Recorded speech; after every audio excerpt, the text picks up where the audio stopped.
होता था बार बार कि कितना शक्ति है, भक्त को बताना पड़ता है।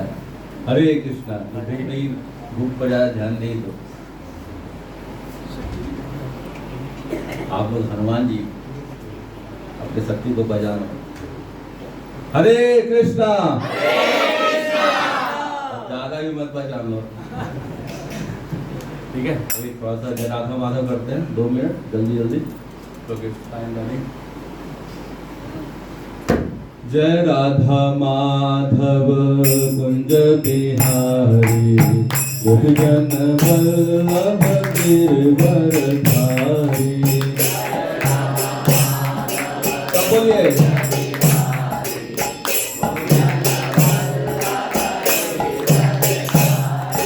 जय राधा माधव कुंज बिहारी, गोपीजन वल्लभ गिरधरधारी।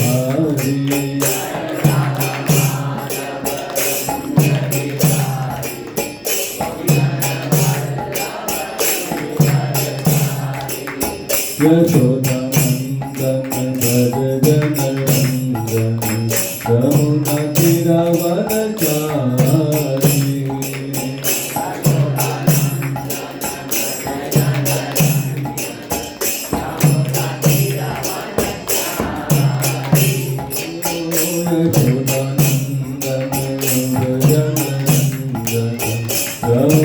तीरवनचारी।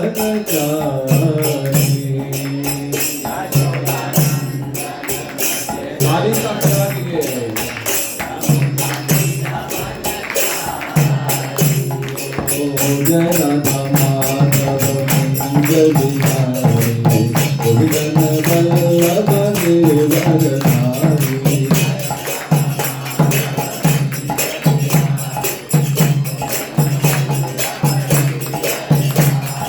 यशोदानंदन भज जनरंजन, यमुना तीरवनचारी।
जय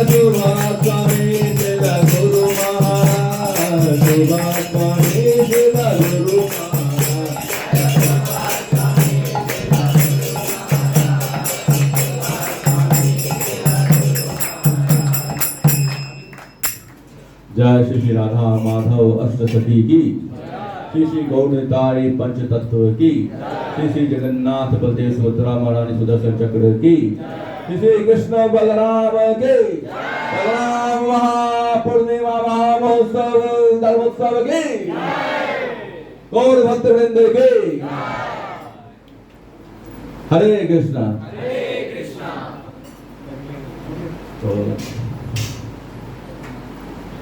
तो समय कितना है उसके अनुसार हम 7:40 मात्र जल्दी जल्दी करना पड़ेगा। मंगलाचरण। ओम अज्ञानतिमिरान्धस्य ज्ञानाञ्जनशलाकया चक्षुरुन्मिलितं येन तस्मै श्रीगुरुवे नमः। श्रीचैतन्यमनोष्टं स्थापितं येन भूतले स्वरूपकदा मह्यं ददाति स्वपदान्तिकं वन्देऽहं श्रीगुरुसरस्वतीकमलं श्रीगुरुं वैष्णवांश्च श्रीरूपं सागजातं सगणगुणान्वितं तं सजीवं सावधूतं परिणमेतं कृष्णचैतन्यदेवं श्रीराधाकृष्ण पादान् सगणिता श्रीविशाखान्वितांश्च। हे कृष्ण करुणा सिंधु दीनबंधु जगतपते गोपेश गोपिका कांत राधा कांत नमस्ते। तप्त कांचन गौरांगी राधे वृंदावनेश्वरी विष्णुमानंद देवी प्रणमामि हरिप्रिये। वाञ्छाकल्पतरुभ्यश्च कृपा सिन्धुभ्यैव च पतितानां पावनेभ्यो वैष्णवेभ्यो नमो नमः। जय श्री कृष्ण चैतन्य प्रभु नित्यानंद श्री अद्वैत गदाधर श्रीवासादि गौर भक्तवृंद। हरे कृष्णा कृष्णा कृष्णा हरे हरे, हरे राम राम राम हरे हरे। हरे कृष्णा। सबसे पहले हम दशावतारों से बलराम जी का स्तुति करते हैं।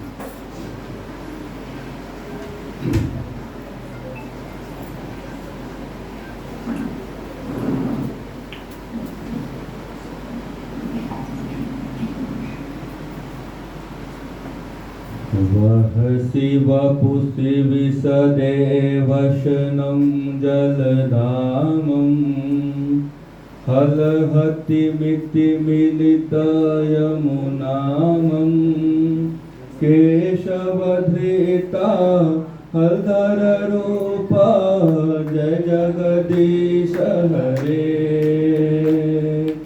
जय जगदीश हरे, जय जगदीश हरे।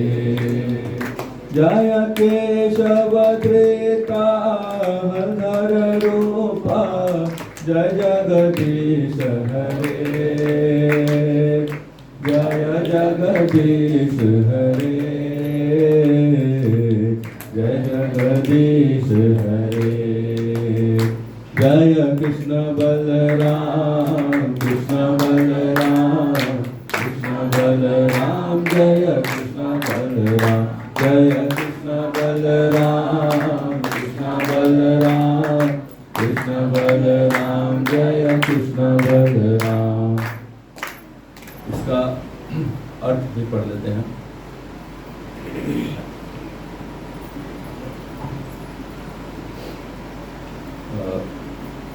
दशावतार है, कौन लिखा है बताओ? गीत गोविंद दशावतार वो क्या कर रहे हैं?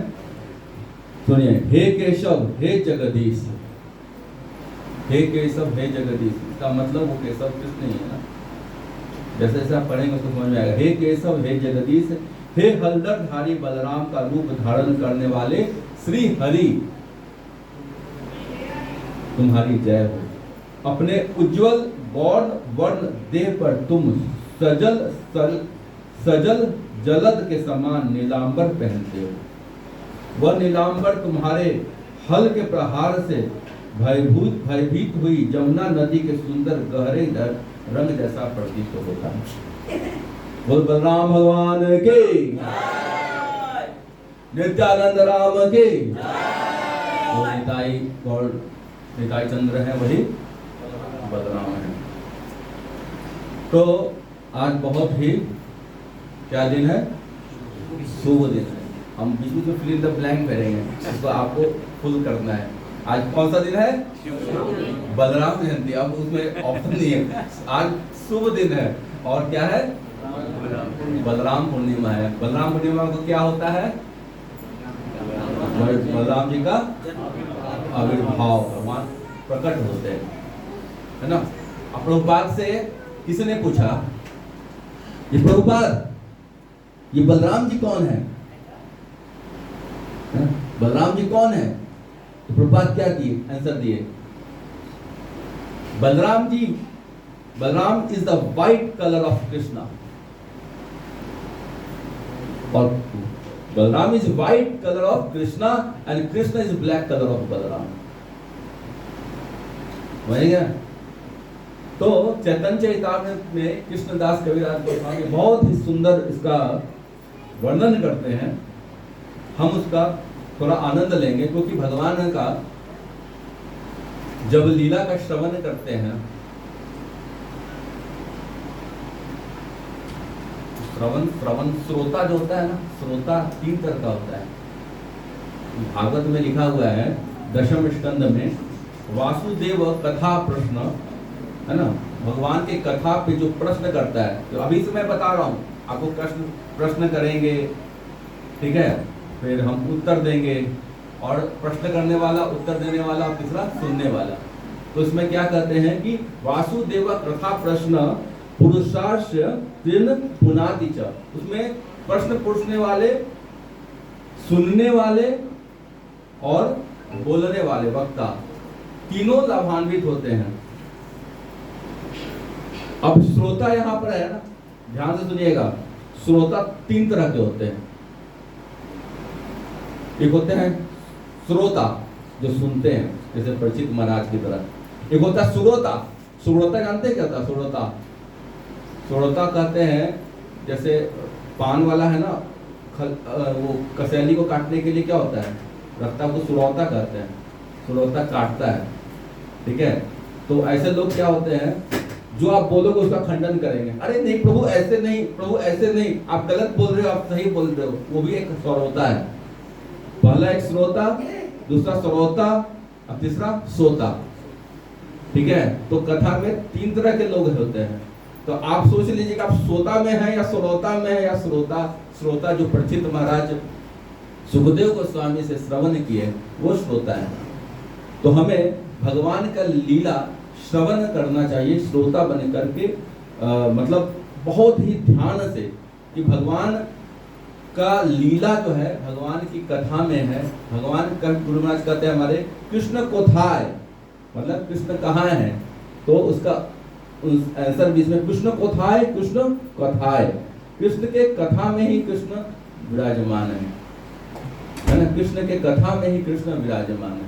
तो जब हम भगवान आज बलराम जी का, आज बहुत ही इतना ऑस्पिशियस डे है, आप बता नहीं सकते। आप जब कथा सुनेंगे तब आपको रियलाइज होगा कि आज बलराम पूर्णिमा क्या है। हम तो कृष्ण का पूजा करते हैं, हरे कृष्ण करते हैं, लेकिन बलराम तत्व कौन है, इस तत्व को समझने का प्रयास करेंगे। अगर हम बलराम तत्व को नहीं समझेंगे तो कृष्ण तत्व पहुंच ही नहीं सकते, समझ रहे हैं। पहले बलराम तत्व को समझिए कि बलराम है कौन, तब हम कृष्ण तक पहुंचेंगे। और राधा तत्व तो सुखदेव गोस्वामी भागवत में चाहे व्यास देव भी वर्णन डायरेक्ट नहीं कर सकते। तो राधा तत्व तो बहुत ऊपर है, तभी हम बलराम तत्व, गुरु तत्व, आदि गुरु जिसको कहते हैं, उस तत्व को समझने का प्रयास करेंगे। तो चैतन्य चरितामृत में कृष्णदास गोस्वामी आदि लीला में ही इसका वर्णन करते हैं। क्या कहते हैं कि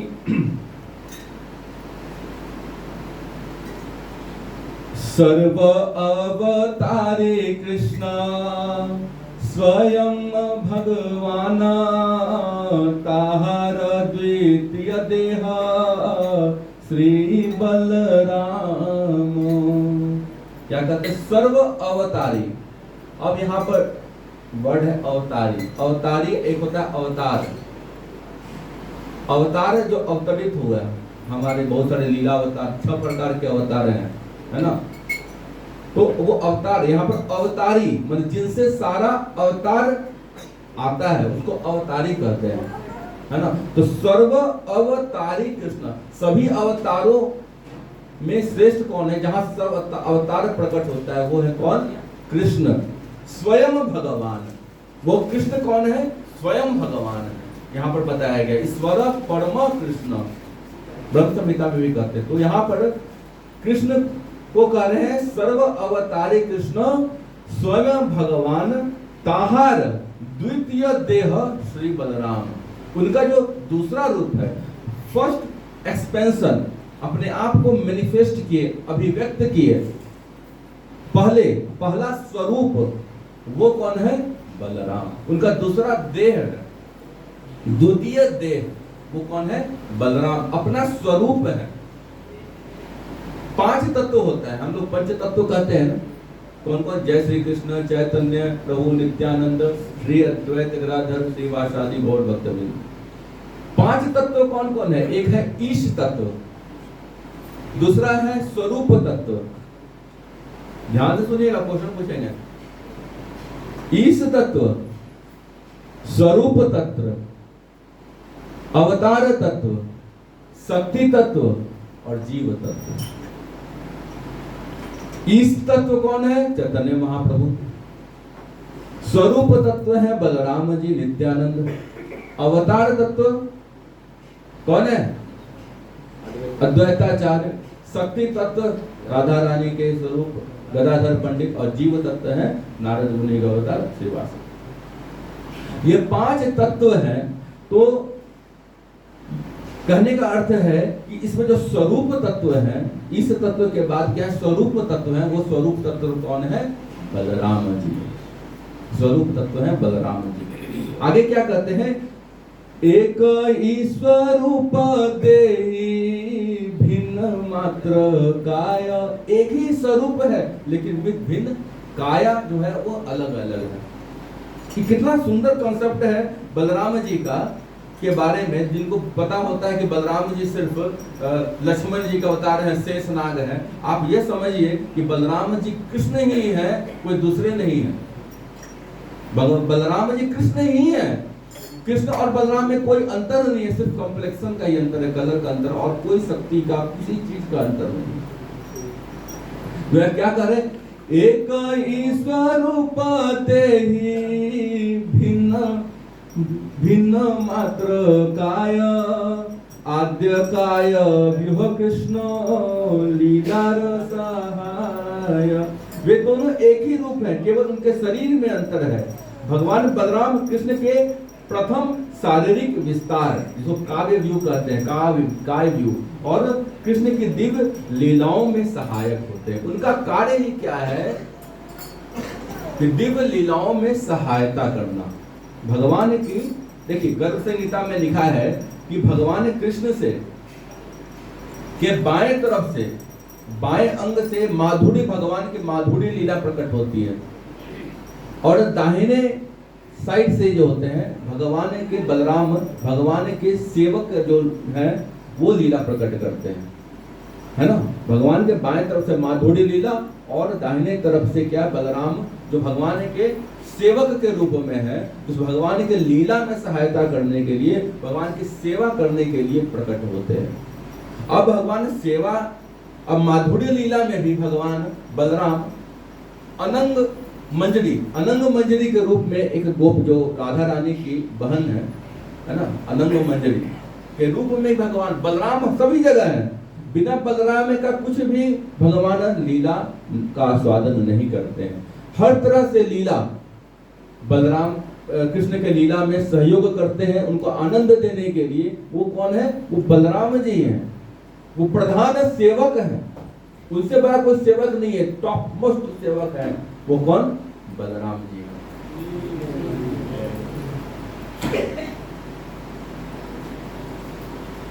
तो कहते कि सेई कृष्ण नवदीपे श्री चैतन्य चंद्र, वही जो कृष्ण है नवदीप में चैतन्य चंद्र बने, और सेई बलराम संगे श्री नित्यानंद, और वही जो बलराम जी हैं वही नित्यानंद बने। तो बलराम भगवान कहते हैं, भगवान का अनंत रूप में विस्तार होता है। भगवान का विस्तार अलग अलग रूप में होता है। इसमें भागवत में लिखा हुआ है, संकर्षण कारण तोषाये गर्भोदशाये च पयोदशाये शेषस्य यस्यास्य कलास नित्यानदान्त राम शरणं ममास्तु। भगवान ने जो है ये प्रणाम है कि हम निरंतर बलराम जी का स्मरण करते हैं, प्रणाम करते हैं। मेरे निरंतर स्मरण के लक्ष्य बलराम हैं, जिनके पूर्णांश तथा पूर्णांश के भी अंश संकर्षण, शेषनाग तथा वे विष्णु है, जो क्रमशः कारण सागर, गर्भ सागर और शिव सागर में शयन करते हैं। ऐसे श्री बलराम नित्यानंद को कोटि कोटि प्रणाम। तो भगवान के प्रथम एक्सपेंशन कौन है? बलराम। बलराम से चतुर्थ उत्पन्न होता है, संकर्षण, अनिरुद्ध, प्रद्युम्न और वसुदेव। उससे फिर क्या होता है? महासंकर्षण।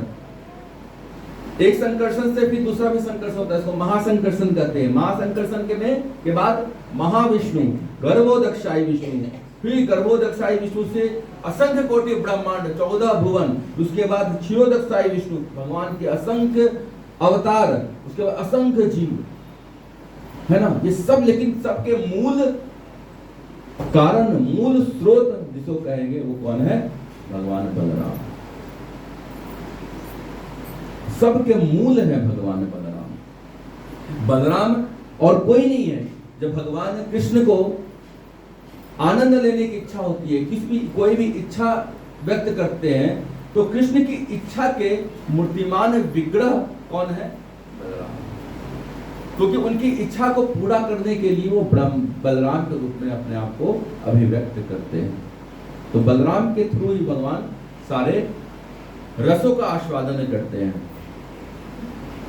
तो ये कह रहे हैं कि श्री बलराम गोसाई मूल संकर्षण पंचरूप धरि करेन कृष्ण सेवन। भगवान बलराम मूल संकर्षण, और वे भगवान कृष्ण की सेवा करने के लिए 5 अन्य रूप धारण करते हैं।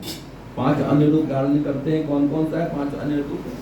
जैसे महासंकर्षण, महासंकर्षण जो कहें, जहां से महाविष्णु उत्पन्न होते हैं, कारोदक्षाई, गर्भोदक्षाई, क्षीरोदक्षाई और अनंत शेष। ये 5 भगवान के मूल रूप हैं। प्रथम 4 जो रूप हैं, महासंकर्षण, कारणोदक्षाई विष्णु, गर्भोदक्षाई विष्णु और क्षीरोदक्षाई, ये 4 हैं। ये भगवान के जो विराट जगत उत्पत्ति के कारण है। और जो अनंत शेष है, जो भगवान की निजी सेवा करने के लिए, है ना। श्री बलराम सेवक भगवान है, जो स्थिति तथा ज्ञान के सारे कार्यों में भगवान कृष्ण की सेवा करते हैं। तो भगवान का जो किस प्रकार से सेवा करते हैं? जैसे 5 रस है, शांत रस, दास्य रस, साख्य रस, माधुर्य रस और वात्सल्य रस। अब शांत रस के रूप में कैसे सेवा करते हैं बलराम जी? कौन है शांत रस के? पेड़ पौधे, शांत रस जिसमें मंदिर, शांत रस जो जितने तरह के इंस्ट्रूमेंट है, मान लो मृदंग, इसलिए मृदंग को बलराम कहते हैं। करताल को भी बलराम करते हैं, इसलिए करताल बजाने से पहले हम लोग माथे पर लगाते हैं बलराम। ये शांत रस के द्वारा भगवान का सेवा करते हैं। ये कोई दूसरे नहीं, ये बलराम के ही रूप है। दास्य भाव में बलराम सेवा करते हैं। आप देखेंगे बहुत जगह, जब कृष्ण बलराम गोचारण करने के लिए जाते हैं और जब थक जाते हैं और वृक्ष के नीचे, प्रभुपाद ने एक बुक में फोटो है कि कृष्ण लेटे हुए बलराम पैर दबा रहे हैं। ये दास्य भाव है, ये दास्य भाव में। साख्य भाव में भगवान के साथ गोप गोपियां हरे जो सेवा कर रहे हैं, खेल रहे हैं, ये साख्य भाव में है। वात्सल्य भाव में भगवान का संरक्षण प्रदान करते हैं कि भगवान दूर नहीं जाए जंगल में, उसको अलग अलग प्रकार के दैत्यों से संरक्षण प्रदान करना, ये बलराम जी करते हैं। और माधुर्य भाव में भी अनंग मंजरी के रूप में भगवान अपने आप को बलराम जी मैनिफेस्ट करते हैं और वहां पर भी सेवा करते हैं। तो जितने प्रकार के रस हैं वह रस में भगवान को, कृष्ण को आनंद प्रदान करने के लिए ही बलराम जी हैं। वो किस रूप में करते हैं? अनंत शेष रूप में, अनंत रूप भगवान को, अनंत भगवान के अनंत अवतार में, है ना। अनंत शेष का मतलब क्या हुआ? भगवान के अनंत अवतार में, अनंत लीलाएं में, भगवान के अनंत प्रकार से सेवा पूर्ण रूप से आनंद देने के लिए वही अनंत शेष भगवान है।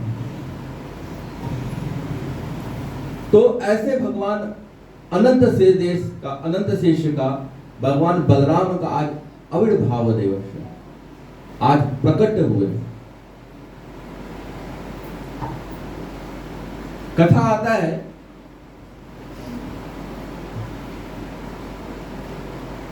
कि देवकी के 6 पुत्रों का कंस ने वध कर दिया, मार दिया। 6 पुत्रों को निर्मम हत्या कर दिया। बहुत अशांत थे देवकी माता। तब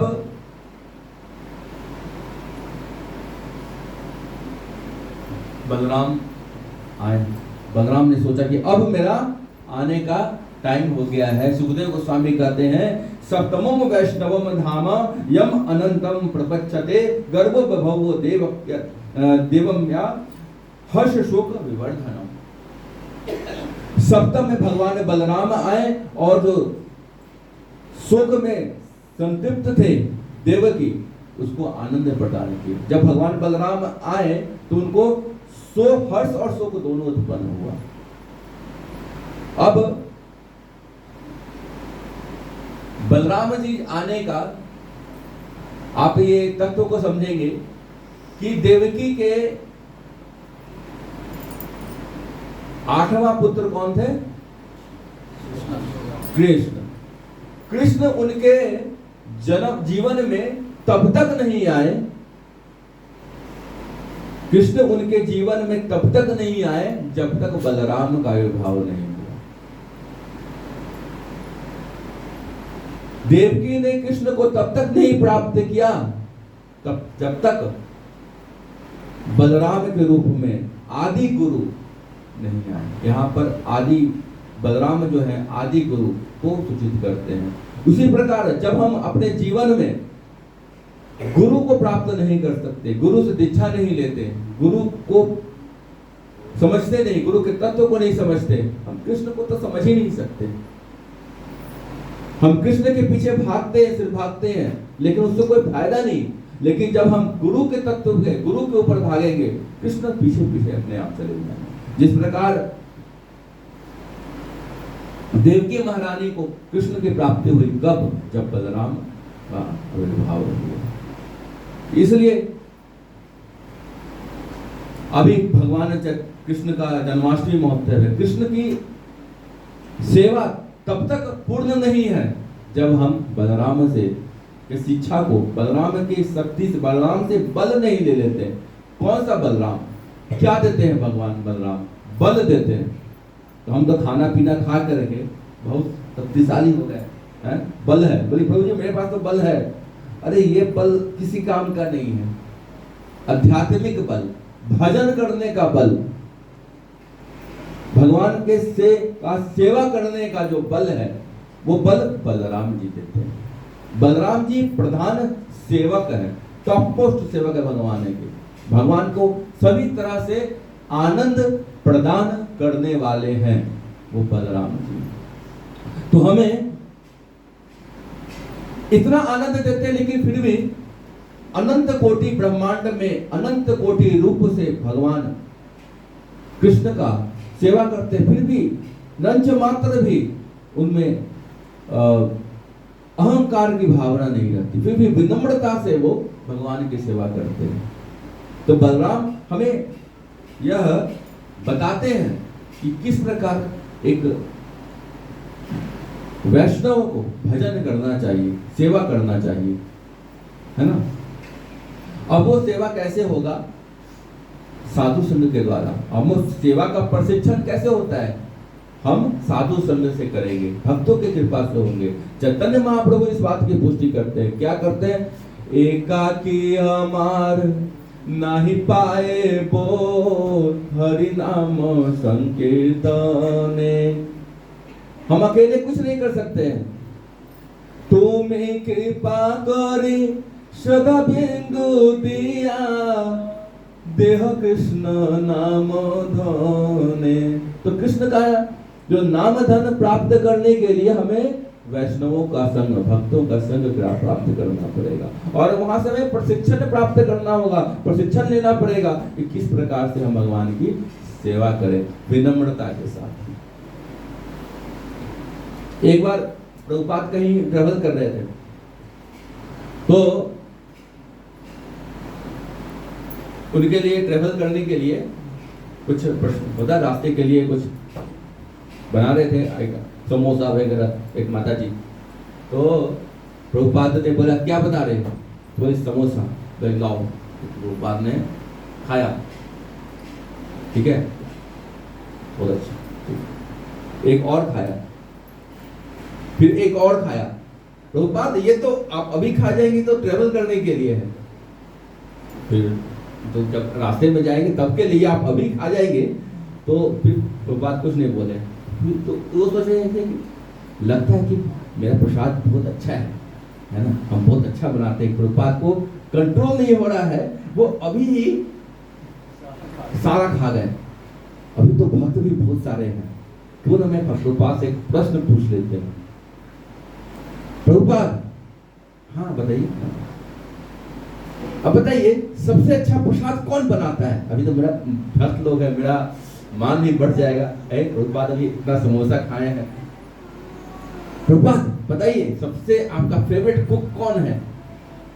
तो वो सोच रहे थे कि तो प्रभुपाद बोलेंगे आप हैं, वो सोच रहे थे कि प्रभुपाद बोलेंगे आप। प्रभुपाद बोलते हैं सबसे बढ़िया कुक मैं खुद हूं। तो उसको समझ नहीं, अरे ये क्या हुआ? तो वास्तव में प्रभुपाद यह बताना चाहते हैं कि अगर हम कोई सेवा कर रहे हैं तो सेवा में विनम्रता का भाव होना चाहिए। यह भाव यह होना चाहिए कि भगवान हमें देख रहे हैं। अब जैसे एक और उदाहरण है प्रभुपाद का। प्रभुपाद पहले स्टैंप होता था ना, स्टैंप चिपकाना रहता है, पहले जब चिट्ठी भेजते थे ना स्टैंप चिपकाते थे। तो प्रभुपाद ने बोला कि ये स्टैंप चिपका करके भेजना है, तो सब निकाला स्टैंप, जीव निकाला। पहले तो लोग ऐसे ही करते थे, जीव निकाला। प्रभुपाद बोलते हैं ये तुम लोग क्या कर रहा है? तुम वैष्णव हो, ये गंदा काम कर रहे हो, अपना थूक से स्टैंप को चाट करके उसमें चिपका रहे हो, ये तो बहुत गलत कर रहे हो। प्रभुपाद बोले ठीक है तुम एक तरीका करो। प्रभुपाद ने बोला कि तरीका करो, एक कटोरी में पानी ले आओ और जहां पर स्टैंप लगाना है 1-2 बूंद उसमें डालो और फिर इसको रब करो, फिर उसको चिपकाओ। बोले जी प्रभुपाद ऐसे ही करेंगे। तो वो ऐसे ही करने लगा। करते करते करते करते बहुत टाइम में सारा स्टैंप हो गया, लगभग एक बचा उस समय कटोरे में पानी खत्म हो गया। बोले एक बचा हुआ है, कटोरे में पानी खत्म हो गया, अभी तो कोई भक्त है नहीं, अब कौन जाएगा किचन में कटोरा लाएगा फिर पानी लाएगा, और कि कोई नहीं है। चलो कोई है, जीव निकाला, जैसे ही निकाला प्रभुपाद सामने, फिर तुम क्या कर रहा? अरे प्रभुपाद आप कैसे आ गए? अभी तो आप नहीं थे। प्रभुपाद बता रहे हैं कि भले हम उदाहरण दे रहे हैं, भगवान सब जगह है, वो हमारे भाव को देख रहे हैं, भगवान भावग्राही है। हम सेवा दिखाने के पर्पस से कर रहे हैं या निश्चित रूप से भगवान को प्रसन्न करने से कर रहे हैं। अगर हम भगवान को प्रसन्न करने के लिए कर रहे हैं वो सेवा निश्चल होकर के, तो निश्चित रूप से सेवा में बल प्राप्त होगा, वो सेवा में आनंद प्राप्त होगा, बल प्राप्त होगा, क्योंकि भगवान सब जगह है, सब जगह है भगवान। वो देख रहे हैं आपके अंदर की भावना की आप दिखावटी कर रहे हैं सेवा, कि हमें कोई देखे देखो कितना अच्छा प्रसाद बना रहे हैं, कटिंग कर रहे हैं। एक जो अच्छा भक्त जो होता है ना, वो गुरु महाराज कहते हैं ना कि भक्ति जो है ना छुपाने की चीज है, छपाने की चीज नहीं है। वास्तविकता में यही है, भक्ति है ना हमें पब्लिश नहीं करना कि हम कितने बड़े भक्त हैं। सुखदेव गोस्वामी इसके उदाहरण है। सुखदेव गोस्वामी जब जाते थे लोग सोचते थे कि ये तो पता नहीं पागल है, अंदर अर्धनंग टाइप का रहता है, लोग पत्थर फेंकते हैं, फेंकते थे। लेकिन एक वैष्णव को पहचानने का तरीका वो आंख से नहीं, वैष्णव को पहचानने का तरीका कान है। किसी वैष्णव को हम अपने आंख से नहीं पहचान सकते कि वो कैसा वैष्णव हो सकता है। तो पैंट शर्ट पहने हुए है या नॉर्मल लाइफ जी रहा हो, लेकिन वास्तविकता में जब वो कथा बोलता है, जो कथा कर रहे हैं, उसमें जो आनंद, वो रस वो निकाल रहे हैं, जो आपके कर्णपटु से आपके हृदय में प्रवेश करके आपके मलिनता को खत्म कर रहा है, वास्तव में वही वैष्णव। ये सब तो गुरु महाराज का, ये सब तो बाहरी चीज है, ये सब आभूषण। अंदर में क्या है वो इम्पोर्टेंट है। तो हमें अंदर का चीज को देखना है कि हमें अंदर से वैराग्य होना चाहिए, अंदर से वो भावत्पन होना चाहिए भगवान का सेवा का। और वो भाव भगवान का सेवा को करने का भाव कौन देंगे? बलराम जी देंगे। तो बलराम जी प्रधान सेवक है। जब हम भगवान बलराम जी का कृपा प्राप्त करेंगे, उनसे याचना करेंगे, उनसे विनती करेंगे कि भगवान मुझे शक्ति दीजिए, मुझे बल दीजिए, मैं अभिच्छुक हूँ, मुझे सेवा का मौका दीजिए, मैं कि अच्छी तरह से भगवान गुरु कृष्ण वैष्णवों का सेवा कर पाऊं निश्चल होकर के। तब बलराम हमारे अंदर के हमें देखेंगे कि ओह ये क्रोकोडाइल टीयर्स है, मगरमच्छ का आंसू है, या निश्चित रूप से वो आंसू हृदय वो आ रहा है। Crocodile tears Krishna never dear, मगरमच्छ के आंसू कृष्ण भगवान सब कुछ देखते हैं। हृदय में क्या है? कपटता है, क्रूरता है। बाहर से वो ना बहुत सारे ऐसे लोग भजन गायक होता है ना, दिखाने ऐसी लागे लगन और आंसू बह रहे हैं, और ये सब दिखाने पब्लिक को अट्रैक्ट करने के लिए।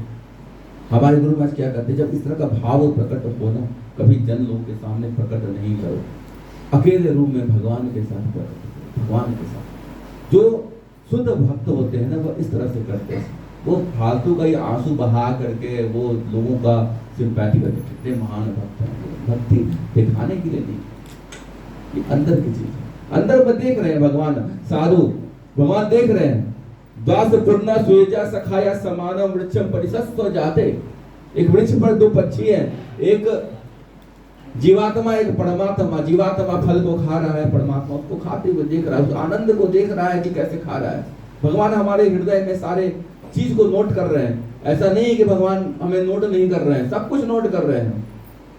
जो जो याम याम तनु भक्ता स्वदया अर्चितुम इच्छति तस्य तस्य चला प्रधान धाम में धाम में है भगवत गीता। जो जिस चीज की इच्छा करता है भगवान पूरा करते हैं। तो भगवान बलराम से वह उस चीज की याचना करे जो हमारी भक्ति के लिए अनुकूल है। वो सबसे इंपॉर्टेंट है भगवान का सेवा। जब हम सेवा करने की भावना सीखेंगे ना, तभी भगवान प्रसन्न होंगे। हम सब लोग सोचते हैं डायरेक्ट हम कृष्ण के पास पहुंच जाए, कृष्ण की भक्ति कर ले। अरे कई जन्म लग जाएगा, कृष्ण तक पहुंच नहीं पाएगा। पहले आप वैष्णवों का सेवा कीजिए, गुरुजनों का सेवा कीजिए, शिक्षा लीजिए, प्रशिक्षण लीजिए वैष्णव संघ से।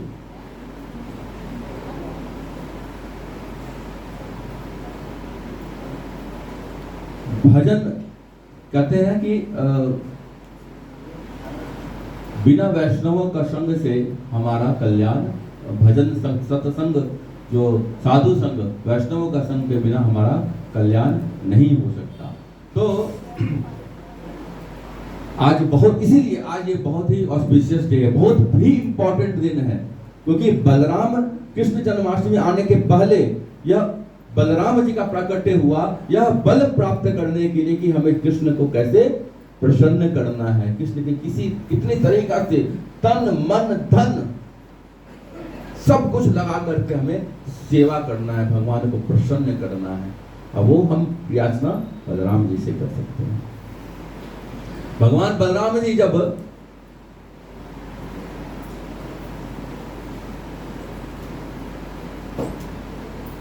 लक्ष्मण के रूप में थे, लखन के रूप में। देखो आप सब एक तत्व को और बता रहा हूं, जैसे स्वरूप में, जैसे कृष्ण के प्रथम स्वरूप है बलराम जी ना, तत्व के अनुसार बड़ा कौन है, बलराम या कृष्ण? कृष्ण। कृष्ण के स्वरूप है ना, कृष्ण से उत्पन्न हुए हैं, तो बड़े कौन है? कृष्ण। छोटे कौन है? बलराम। लेकिन लीला में कौन बड़े हैं? बलराम, और कृष्ण छोटे। अब बलराम बड़े लीला में क्यों है? अब इसके लिए हमें वाल्मीकि जी के पास जाना पड़ेगा। अब वाल्मीकि जी में क्या है, वाल्मीकि रामायण में जब भगवान ने लंका पर विजय प्राप्त करके भगवान का रामाभिषेक सब हुआ, अभिषेक होने के बाद सब कुछ ओके हुआ, तो लक्ष्मण जी छत पर जा करके विलाप कर रहे, तो राम भगवान वहां पहुंचे। क्यों लखन, क्या हुआ, क्यों विलाप कर रहे हो? कि प्रभु क्या मैंने अपने जीवन पर्यंत आपकी सेवा नहीं की? निश्चित रूप से तुमने किया है। क्या मेरा जीवन आपके लिए नहीं है? बिल्कुल है तुम्हारा। तो ये बताइए कि मेरे को, मैं छोटा था करके मेरे को कितना कष्ट हुआ, आप बता नहीं सकते। बोले कि जब जब कोई आप पर अत्याचार करता है मुझे बहुत तकलीफ होता है। कोई आपको बुरा भला कहता है, कुछ आपका, तुम सबसे ज्यादा तकलीफ हो जाता है। मैं जब उसका मुंह चुप कराने के लिए, मुंह बंद कराने के लिए जाते हैं, तो आप मुझे चुप करा देते हैं। तो भगवान आपसे प्रार्थना है कि अगला जब जन्म आएगा, अगला जब प्रकट होगा हम अवतार, तो हमें बड़ा भाई जरूर बनाइएगा, क्योंकि छोटा भाई बन करके आपका हम बात माने, कम से कम बड़ा रहेंगे तो आपको हम संरक्षण प्रदान करेंगे। तो राम जी करते था, ओके ग्रांटेड। तो वही लक्ष्मण जी बलराम के रूप में, बड़े भाई के रूप में आए। लेकिन बड़े भाई के रूप में आने के बावजूद भी बलराम जी हर तरफ से भगवान कृष्ण का ही बात मानते थे। अब रुक्मिणी से विवाह करने के लिए रुक्मिणी का साथ, उनका भी साथ दिए, उसको मारे। अब सुभद्रा मां से शादी करने के लिए दुर्योधन के लिए बोल रहे थे कि दुर्योधन भाई उनका शिष्य था, लेकिन कृष्ण ने बोला कि नहीं, अर्जुन से शादी होगा। बात मानो, भले ही बलराम जी बड़े थे लेकिन बात तो कृष्ण का ही मानते थे। भाई महाभारत का युद्ध चल रहा है, तो भाई आप चले जाओ तीर्थ यात्रा पर, आप रहोगे तो फिर क्या होगा, फिर आप कहोगे कि यार कौरव में दुर्योधन मर रहा है, उसका सब कुछ मर रहा है, आपको फिर पक्षपात होगा। तो भगवान का बात मान करके वो तीर्थ यात्रा पर चले। तो भले बलराम बड़े थे लेकिन भगवान को आनंद ही देने के लिए ही थे। तो 15 मिनट है। तो अब भगवान बलराम जी देवकी के गर्भ में से प्रकट हुए और योग माया को भगवान ने आदेश दिया कि इनको रोहिणी, देवकी के गर्भ से रोहिणी के गर्भ में ट्रांसफर कर दिया जाए। अब बलराम की दो मां हुए। एक माता के 2 पुत्र हो सकते हैं, लेकिन एक पुत्र के 2 मां गर्भ से हो सकते हैं क्या? ऐसा साइंस आज तक नहीं बना, लेकिन पहले के साइंस में ये पॉसिबल था।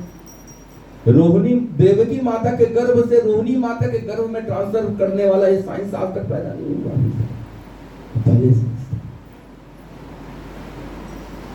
और भगवान रोहिणी माता के गर्भ में थे। अब कृष्ण भगवान, उसके बाद कृष्ण भगवान आए। गर्ग मुनि ने के लिए नामकरण के लिए गर्गाचार्य से प्रार्थना की कि इसका नामकरण कीजिए। तो बोले कि भाई बलराम का नामकरण, बलराम का 3 नाम दिए। पहला नाम दिए राम,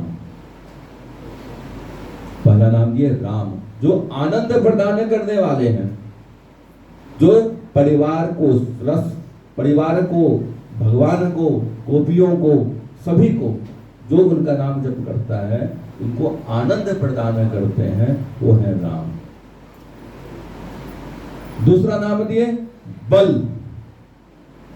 जिसमें अनंत बल हो, असीमित मात्रा में, उससे ज्यादा बलशाली कोई नहीं है, वो है बल राम। बल राम हो गए।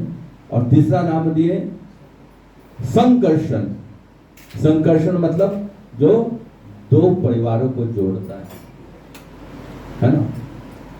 कहीं कहीं इनका नाम घसीटा राम भी नाम है, एक घसीट करके दूसरे घसीट में पहुंच गया ना।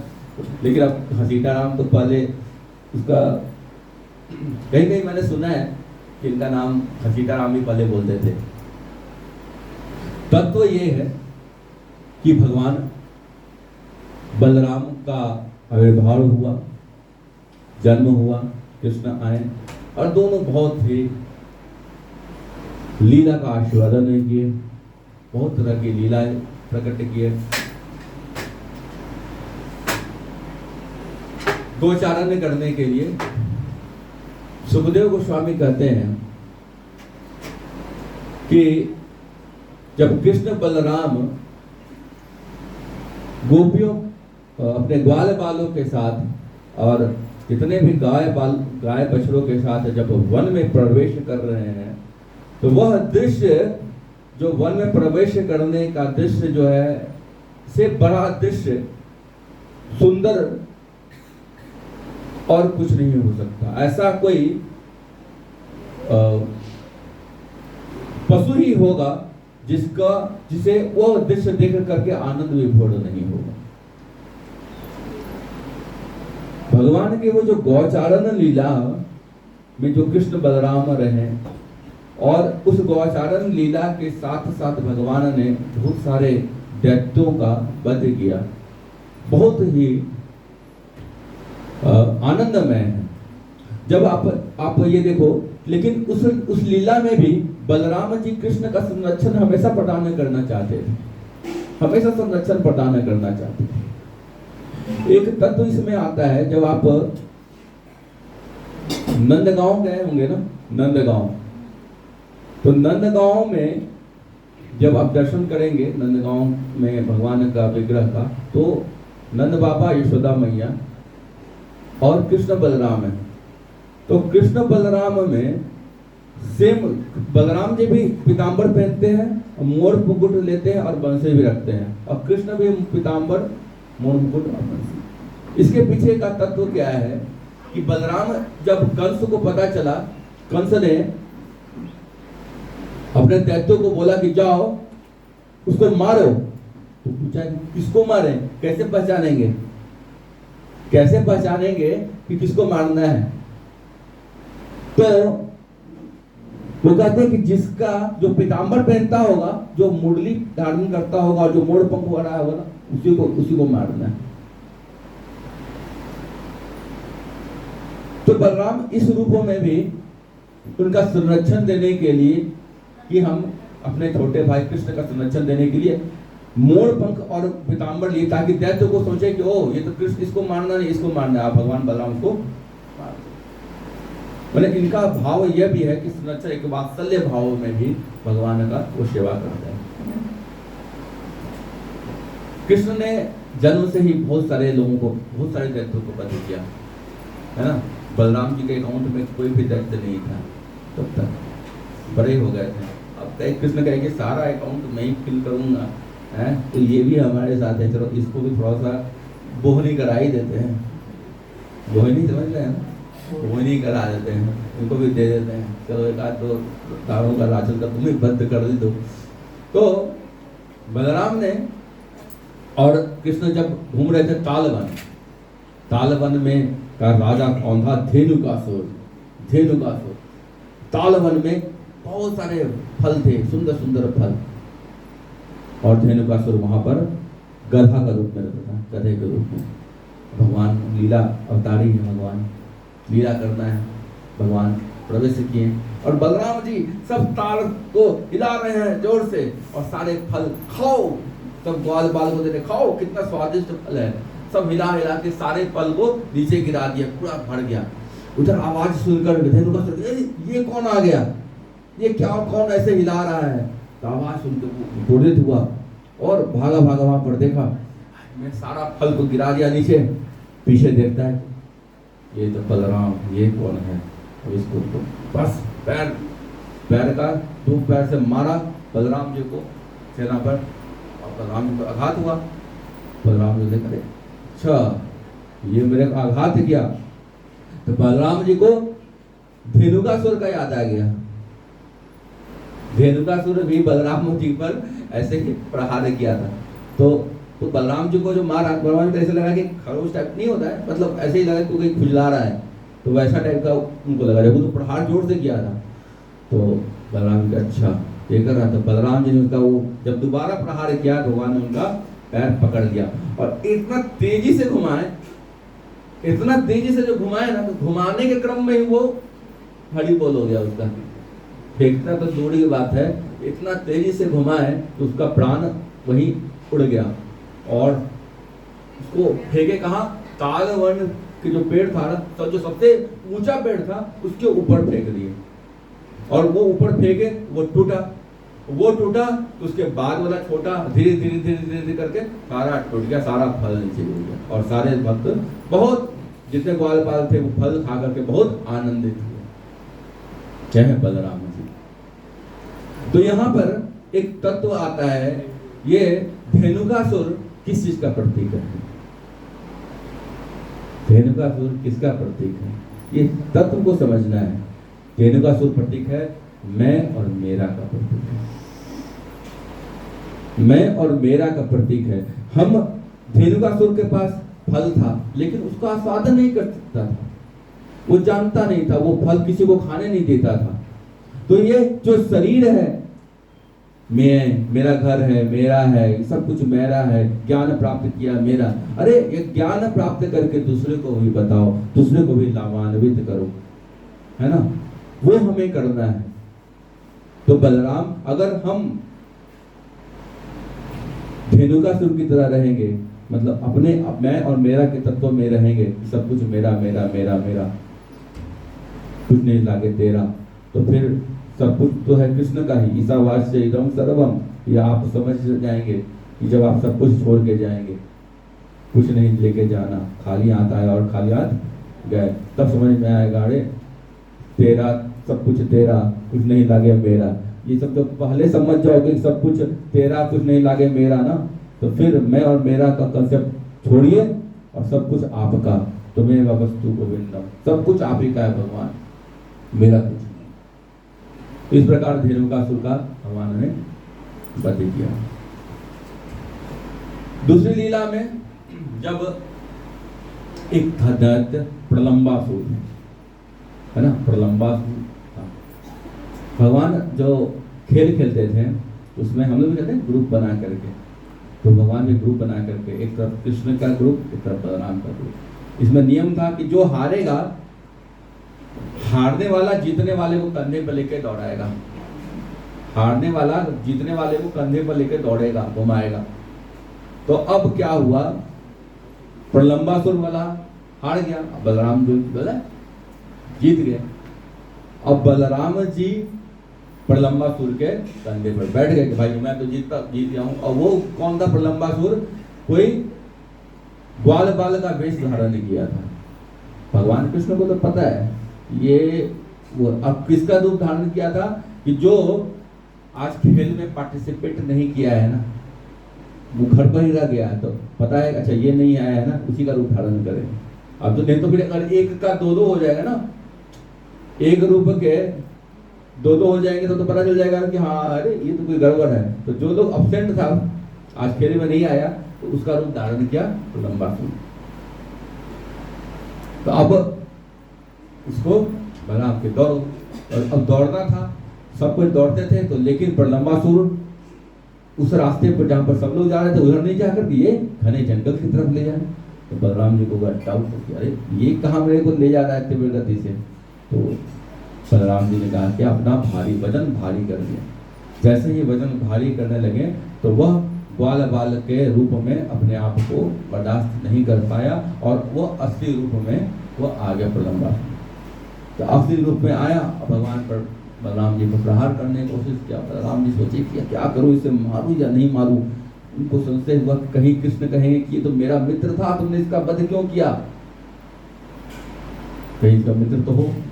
फिर सोचे कि अरे यार अभी यहाँ पर ये दानव है, हो सकता है कृष्ण के पास भी कोई दानव होगा। इस तरह का विचार करके उनको भी कुछ कंफ्यूजन उत्पन्न हो गया। फिर सोचे कि छोड़ो इसको हम मारते हैं, और एक मुष्टि प्रहार से ही बड़ा सा ही। तो इस प्रकार भगवान की बहुत सारी लीला है बलराम की। फिर आगे फिर मथुरा में जाते हैं, मुष्टि का वध करते हैं, चाणूर का वध कृष्ण करते हैं, फिर द्विविध वानर का वध करते हैं, बहुत सारी लीलाएं हैं। फिर उनका विवाह रेवती से होता है जो सतयुग की कन्या थी। फिर वो भगवान के साथ आए, भगवान ने अपने हल से उनका हाइट छोटा किया, फिर उनका विवाह हुआ। तो इस प्रकार भगवान बलराम ने बहुत सारी लीलाएं प्रकट की हैं। लेकिन जो मुख्य तत्व है बलराम जी के आविर्भाव का, जिसे हमें शिक्षा प्राप्त करना चाहिए और उनसे कृपा मांगना चाहिए, उनसे याचना करना चाहिए कि हमें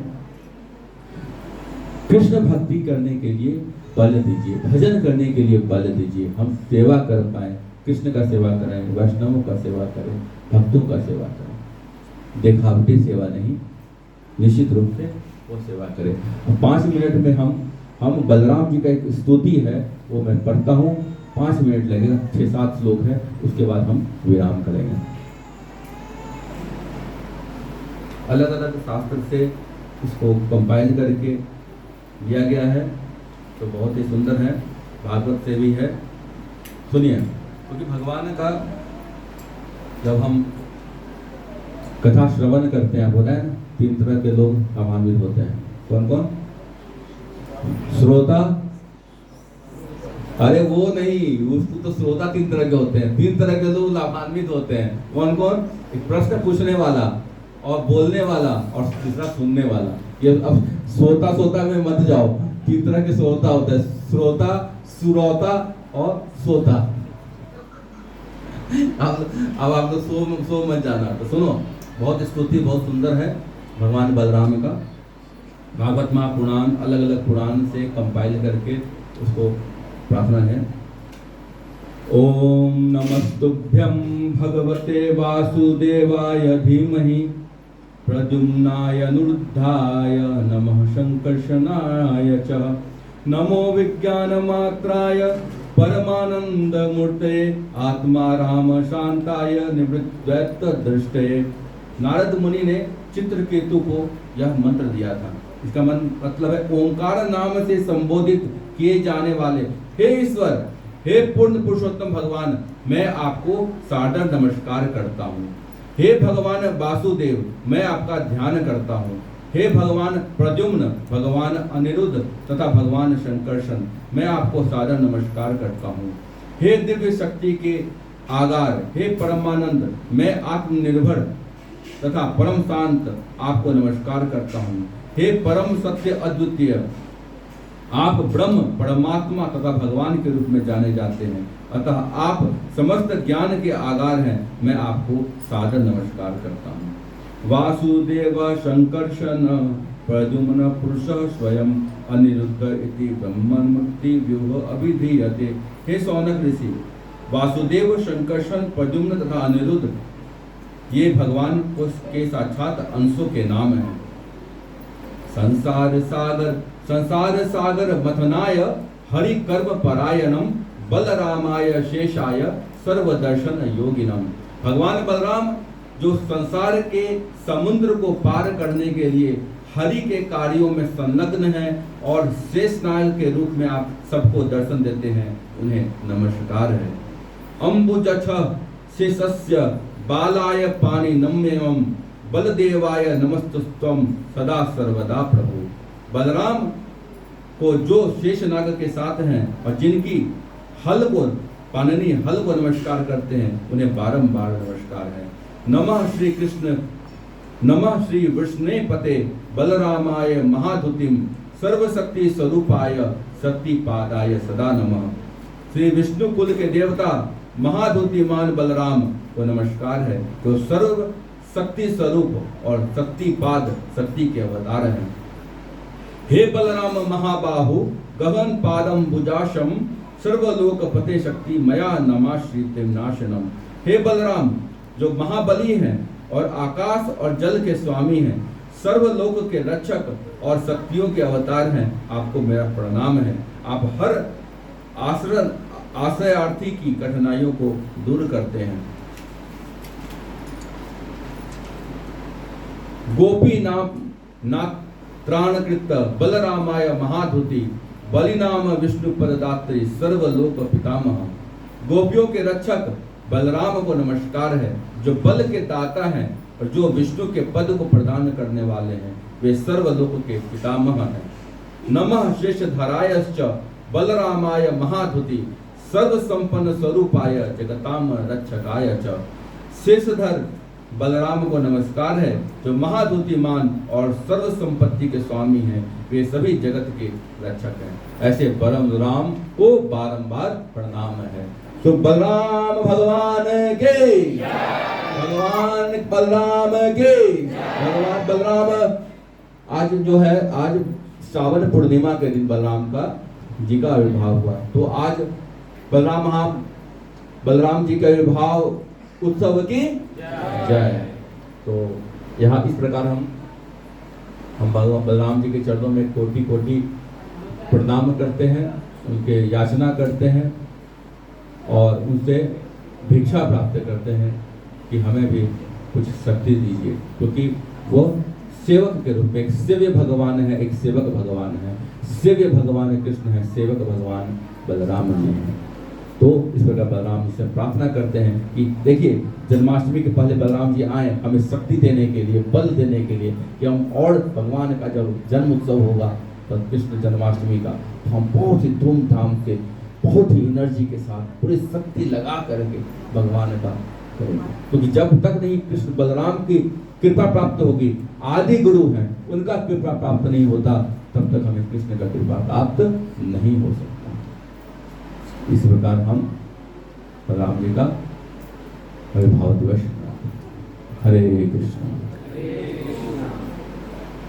किसी का कोई सवाल है तो पूछ सकते हैं।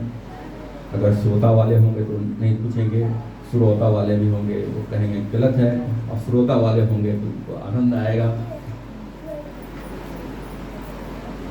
हाँ बताइए, कोई सवाल? कोई सवाल नहीं, सबका कंसेप्ट क्लियर है एकदम। प्रभु जी, नित्यानंद प्रभु और बलराम में क्या अंतर है? नित्यानंद प्रभु के मालूम है बलराम? हाँ, नित्यानंद प्रभु ज्यादा मर्सीफुल है। बलराम जी भी कृपा करने के लिए ही है, भगवान का देने के लिए। कहते कि भगवान बलराम और जब कृष्ण आए तो बलराम भी आनंद देने के लिए आए। तो चैतन्य महाप्रभु के रूप में जब कृष्ण ने आए तो उनको आनंद देने के लिए नित्यानंद भी आए। वही प्रकाश है, वही आनंद देने के लिए। लेकिन नित्यानंद राम ज्यादा महावदन्य है। अगर जब हम नए जय निमाई बोले तो शायद हो सकता है कृपा कम हो, लेकिन जब जय निताई बोलेंगे ना तो कृपा ज्यादा होगा। इसलिए मायापुर में जब सब लोग ज्यादा बोलता है जय निताई, जय निताई, क्योंकि कृष्ण का कृपा, महाप्रभु का कृपा ज्यादा होगा। महाप्रभु उस पर प्रसन्न ज्यादा होते हैं जो निताई का भक्त है, जो नित्यानंद का भक्त है, जो बलराम जी का भक्त है। उनका कृपा प्राप्त, उनका ज्यादा सेवा करता है तो उस पर कृष्ण का कृपा तुरंत आ जाता है। इसका मतलब गुरु तत्व, बलराम जी भी नित्यानंद गुरु तत्व है। जो गुरु के पीछे भागेगा कृष्ण उसके पीछे भागेगा। तो हमें बलराम के पीछे भागना है, नित्यानंद के पीछे भागना है, कृष्ण तो पीछे पीछे है। हरे बोल। और किसी का सवाल? तो फिर भी क्या है नेक्स्ट? कीर्तन आरती। आनंद आया? आवाज नहीं आया।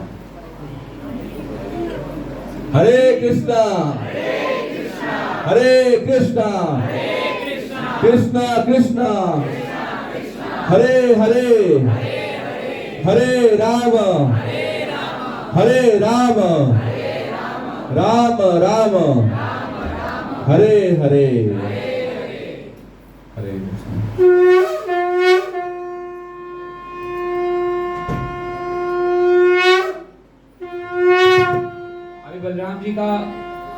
के लिए सब लोग पूरा जैसे लगा के कीर्तन करिए बढ़िया से, भगवान के दर्शन और उसके बाद प्रसादम होगा।